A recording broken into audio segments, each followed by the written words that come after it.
भारत माता की, भारत माता की, भारत माता की, वंदे वंदे वंदे। देखिए, पहले 3 घंटे की मूवी बनती थी, फिर बाद में 2.5 घंटे की बनने लगी, फिर 2 घंटे की बनने लग गई। ये इसलिए हो गई कि लोगों की सीटिंग पावर कम हो गई।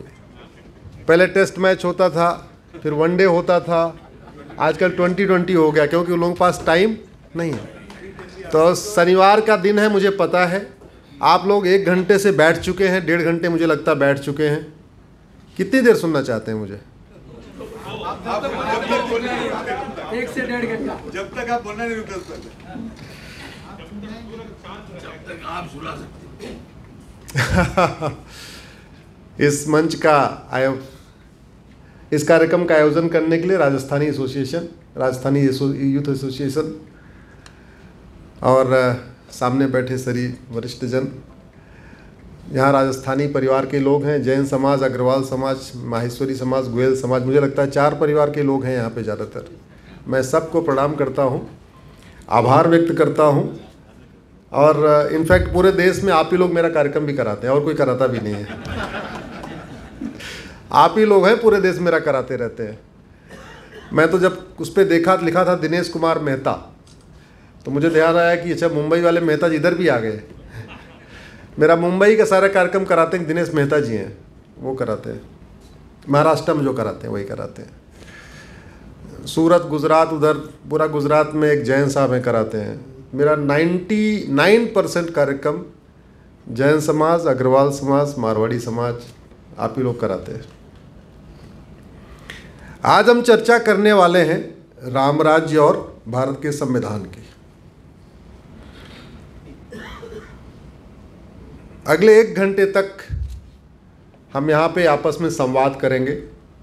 कोई भाषण नहीं होगा, डिस्कशन होगा। अगर मैं कुछ पूछूं तो इतना ज़ोर से बोलिए, आप लोग पीछे वाले थोड़ा आगे आ जाए तो और अच्छा रहेगा, जिससे आप सबकी आवाज़ यहाँ तक आनी चाहिए। मैं इसलिए कह रहा हूँ आनी चाहिए क्योंकि हम, पहली बात तो केवल आप जितने लोग हॉल में बैठे हैं आपसे बात नहीं कर रहा हूँ। टारगेट ऑडियंस मेरी 1 करोड़ है लगभग। मेरी फेसबुक की जो पेज की रीच है वो 5 मिलियन की है मंथली। 50 लाख लोग मेरे फेसबुक पे जाते हैं, बाकी और भी लोग यूट्यूब पे जाते हैं, तो लगभग 1 करोड़ की रीच होती है। अभी ये जो बात हो रही है आज चेन्नई में, ये टोटल वर्ल्ड वाइड 1 करोड़ लोग देखेंगे। तो आवाज़ ऐसी हो कि जो अपने न्यूयॉर्क में मारवाड़ी भाई बैठे हुए हैं उनको भी पता चले कि हमारे चेन्नई के मारवाड़ी भाई कितनी तेज़, या अग्रवाल समाज के लोगों ने कितना तेज़ बोला है। आप लोगों के घर में, कितने लोगों के घर में एक फ़ोन है? ज़रा हाथ उठाइए ज़रा। एक स्मार्टफोन कितने लोगों के घर में? 1 से ज़्यादा है, 2, 3, जितने लोग, हाँ ठीक कह रहे हैं, 4 आदमी हैं तो 4 स्मार्टफोन है। हर नंबर के 2 फोन है। करने वालों के पास 2-2 है। कितने लोगों के घर में 4 वेद है?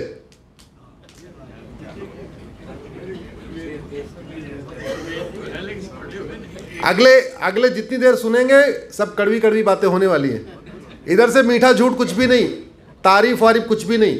कुछ ऐसी बातें हो जिससे हम थोड़ा चिंतन करें, हमारे जीवन में कुछ बदलाव आए, तभी तो फायदा है। अदरवाइज नेता लोग हैं ना, भाषण सुनाने के लिए सुनाते रहते हैं, क्या दिक्कत है?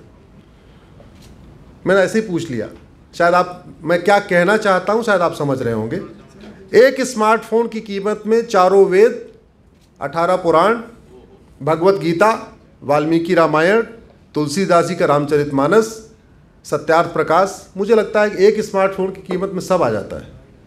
दुर्भाग्यवश हम रखते नहीं हैं, ये अलग बात है। स्मार्टफोन हम सबके घर में 5-6, 4-5 होता ही होता है, और सामान्यतः हम लोग हर साल बदलते भी रहते हैं। इनफैक्ट वो 4 वेद, 18 पुराण और एक बार भगवत गीता आपका आ गया तो उसको बदलने की ज़रूरत ही नहीं है, वो लाइफ टाइम चलेगा, अगली जनरेशन के पास भी जाएगा।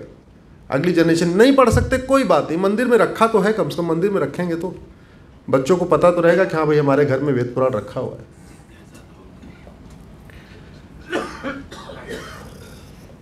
अगर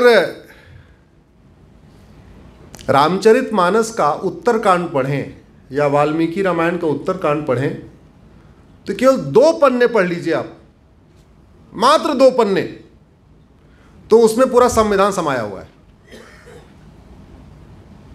तुलसीदास जी कहते हैं सब नर करहि परस्पर प्रीति, चलहि स्वधर्म निरत श्रुति नीति। एक चौपाई है कि राम राज्य में सब लोग परस्पर प्रीति करते थे, चलहि स्वधर्म, सब अपने अपने धर्म का पालन करते थे। यानी पिता अपने पिता धर्म का पालन करता था, माता अपनी माता धर्म का पालन करती थी, पुत्र पुत्र धर्म का, भाई भाई के धर्म का, बहन बहन के धर्म का, पति पति के धर्म का, पत्नी पत्नी के धर्म का, व्यापारी व्यापारी के धर्म का, डॉक्टर डॉक्टर के, वैद्य वैद्य के धर्म का, सब अपने अपने धर्म का पालन कर रहे थे। समस्या ये आ गई जब हमने धर्म को अंग्रेजी में ढूंढना शुरू कर दिया। इंग्लिश की एक लिमिट है, इंग्लिश में टोटल 26 लेटर है A to Z। अगर आप जो मैथ के हैं जानते होंगे, अब 26 लेटर को आप कॉम्बिनेशन परम्यूटेशन बनाएंगे तो मैक्सिमम 10 लाख वर्ड निकल के आएंगे। लेकिन अगर आप हिंदी के शब्दों में जहां टोटल 49 है, क ख ग घ प फ ब भ च छ जैसे सारा 49 है, उसका कॉम्बिनेशन परम्यूटेशन बनाएंगे तो आपके पास 1 करोड़ शब्द निकल के आएंगे। तो हमारे साथ समस्या ये हो गई, हमने जो अंग्रेजी को कॉपी किया तो चूंकि हम कहना कुछ और चाहते हैं, उसमें कोई शब्द नहीं है, तो हमने मिलता जुलता ढूंढ लिया। जैसे धर्म के लिए कोई शब्द ही नहीं है, धर्म के लिए कोई शब्द है ही नहीं है अंग्रेजी में, तो हमने मिलता जुलता रिलीजन को अडॉप्ट कर लिया। संविधान के लिए कोई शब्द ही नहीं अंग्रेजी में, तो हमने मिलता जुलता कॉन्स्टिट्यूशन अडॉप्ट कर लिया। जबकि संविधान का मतलब संविधान, ऐसा विधान जो सब पे समान रूप से लागू हो, उसको कहते हैं संविधान। यह संविधान है। जबकि कॉन्स्टिट्यूशन का हिंदी होता है विधान। यह डिफरेंस है। लेकिन अंग्रेजी में कोई शब्द ही नहीं संविधान के लिए, अंग्रेजी में धर्म के लिए कोई शब्द ही नहीं है। भाई अंग्रेजी में वर्ब के 3 फॉर्म होते हैं, गो वेंट गॉन। संस्कृत में वर्ब के 9 फॉर्म होते, पठति पठता पठति, पठसी पठता पठ, पठाम पठाओ पठा, 9 फॉर्म होते। नहीं पढ़ा होगा आप लोगों ने। तो जहां हम क्रिया के केवल 3 फॉर्म में कंप्लीट कर रहे हैं, यहां हमारे पास 9 फॉर्म है। जहां हमारे पास हर चीज के लिए एक शब्द है, चाचा, मामा, नाना, दादा, बड़े दादा, छोटे दादा, काका, बुआ, मामी, सबके लिए अलग अलग शब्द है। हमारे पास कोई डुप्लीकेसी है क्या? अंग्रेजी में जाते हैं डुप्लीकेसी हो जाती है। अंकल का मतलब मामा, मौसा, चाचा, बड़े पिताजी, फूफा, आस पड़ोस वाले, सगे दूर वाले, अच्छे वाले, बुरे वाले, सब अंकल। नाना के लिए कोई शब्द नहीं है, ठीक है। तो ये प्रॉब्लम है। तो उसमें एक शब्द आता है, सब नर करहि परस्पर प्रीति, चलहि स्वधर्म निरत श्रुति नीति। सब लोग परस्पर आपस में प्रेम करते हैं और सब अपने अपने धर्म का पालन करते हैं। आज की डेट में सब लोग अपनी परस्पर प्रीति क्यों नहीं कर रहे हैं? क्यों इतनी क्लासेस क्रिएट हो गई है?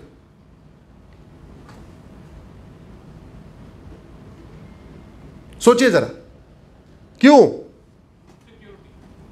इतना ज्यादा प्रॉब्लम क्यों आई है? इतना ज्यादा क्लासेस क्यों हो रहे हैं? क्योंकि हमने सनातन वैदिक शिक्षा व्यवस्था को ही खत्म कर दिया।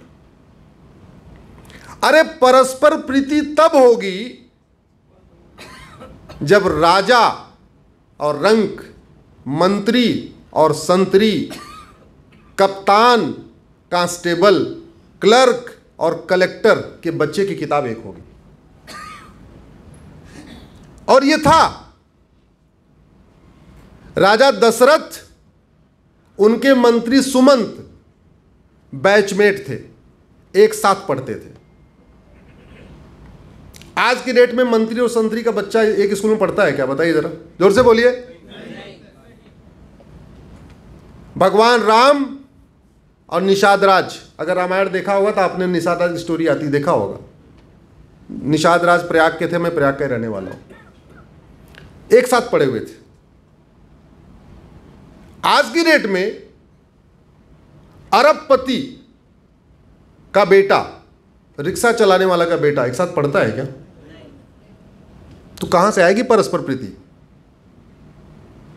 हम कहते हैं साथ में न पढ़े समझ में आता है, नहीं चलो ठीक है साथ में नहीं पढ़ेगा। अरबपति वाला बेटा ऐसा पढ़ेगा जहां सोफा भी होगा, एसी भी होगा, सब कुछ होगा। लेकिन किताब तो एक हो सकती है ना, सिलेबस तो एक हो सकता है ना। अब कहेंगे सिलेबस, अरे सिलेबस ठीक है भाई, तमिलनाडु वाला तमिल में पढ़ लेगा, बंगाल वाला बंगाली में पढ़ लेगा, गुजरात वाला गुजराती में पढ़ लेगा, महाराष्ट्र वाला मराठी में पढ़ लेगा। लेकिन मैथ का सिलेबस एक हो सकता कि नहीं? बोलिए जरा, हाँ सब लोग विद्वान लोग बैठे। फिजिक्स का पूरे देश का सिलेबस एक हो सकता है कि नहीं?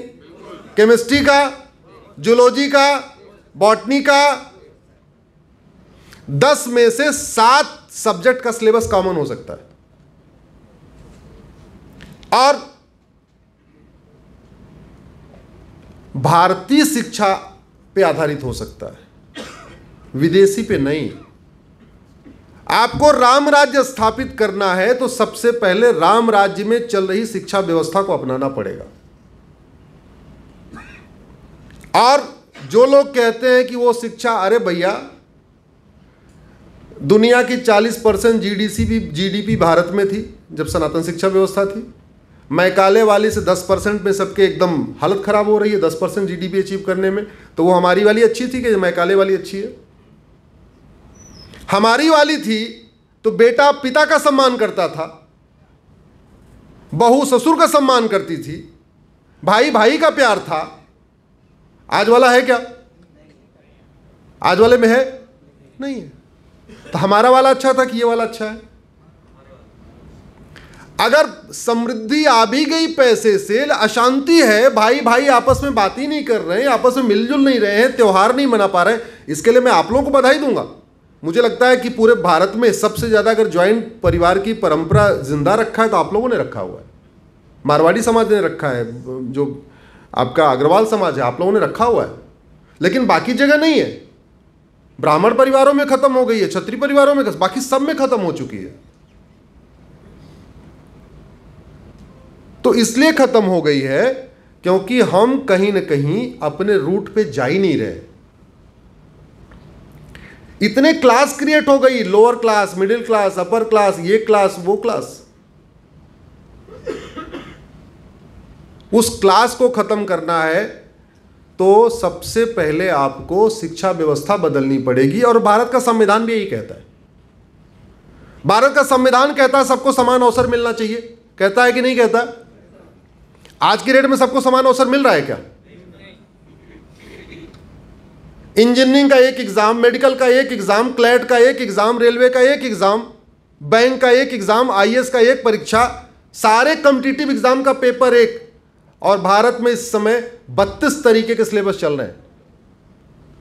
सीबीएसई का सिलेबस अलग है, आईसीएसई का अलग है, मदरसा का अलग है, बाकी का अलग है, तमिलनाडु बोर्ड अलग है, बिहार बोर्ड अलग है।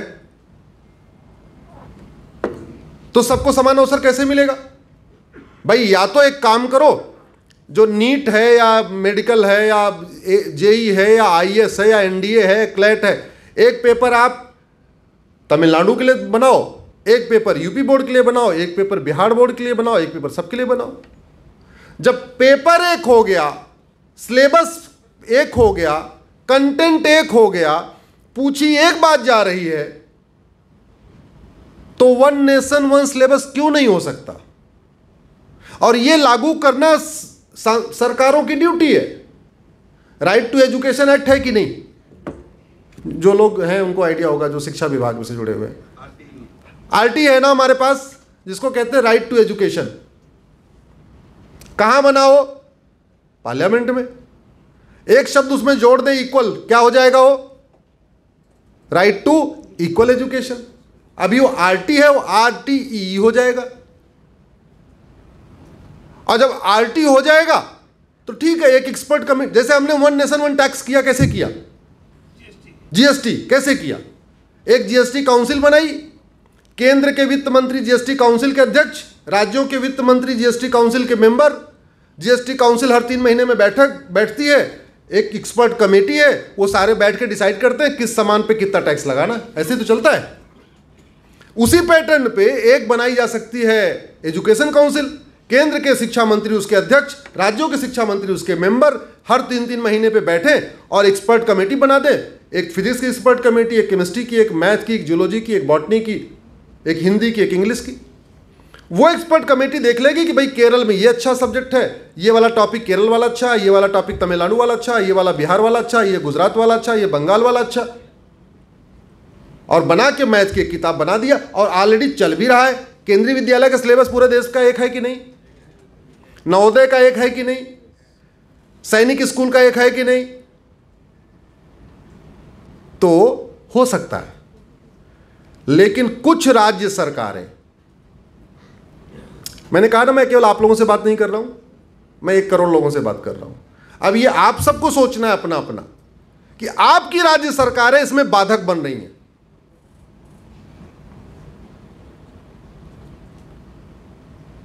और जिसकी ड्यूटी संविधान को लागू करना है वही बाधक बन रहा है। आम जनता तो चाहती है कि 1 नेशन 1 सिलेबस हो जाए, 1 नेशन 1 करिकुलम हो जाए, राइट टू इक्वल एजुकेशन हो जाए। राइट टू एजुकेशन का फायदा यह होगा कि जाति का जहर जो लोग घोल रहे हैं ना, लड़ा रहे हैं आपस में, वो खत्म होगा। और एक बात मैं कड़वी बात कहूं, आरक्षण से 75 साल में सबको इक्वल अपॉर्चुनिटी आई क्या? अगले 7500 साल में भी नहीं आएगी। केवल आरक्षण देने से इक्वल अपॉर्चुनिटी न 75 साल में आई, न अगले 7500 साल में आएगी। लेकिन आप राइट टू इक्वल एजुकेशन लागू कर दीजिए, 1 नेशन 1 एजुकेशन बोर्ड बनाइए, 1 नेशन 1 सिलेबस लागू करिए, अगले 20 साल के अंदर भारत में इक्वल अपॉर्चुनिटी सबको आ जाएगी। जातिवाद खत्म होगा, भाषावाद खत्म होगा, क्षेत्रवाद खत्म होगा, अलगाववाद खत्म होगा, कट्टरवाद खत्म होगा, मजहबी उन्माद खत्म होगा, जो हमारे लिए सबसे बड़ा खतरा है। कुछ एजुकेशन बोर्ड भारत में जहर बो रहे, जहर। संविधान कहता है यूनिटी एंड नेशनल इंटीग्रेशन, वो अपने स्कूलों में सिखा रहे हैं, मुझे नाम नहीं लेना है, आप लोग सब समझदार हैं क्या सिखा रहे हैं। वो वसुधैव कुटुंबकम नहीं सिखा रहे, वो नारी तू नारायणी नहीं सिखा रहे, वो सर्वधर्म संभाव नहीं सिखा रहे, वो सबका साथ सबका विकास नहीं सिखा रहे। वो जहर फैला रहे हैं कि मेरा वाला रिलीजन अच्छा है, बाकी सारे बेकार हैं। अगर वो नहीं माने, उनको समझाओ, बुझाओ, जैसे भी करो, कोशिश करो उनको कन्वर्ट कराने के लिए। और ये जो धर्मांतरण का धंधा चल रहा है, वो आप ही लोगों के टैक्स के पैसे से चल रहा है।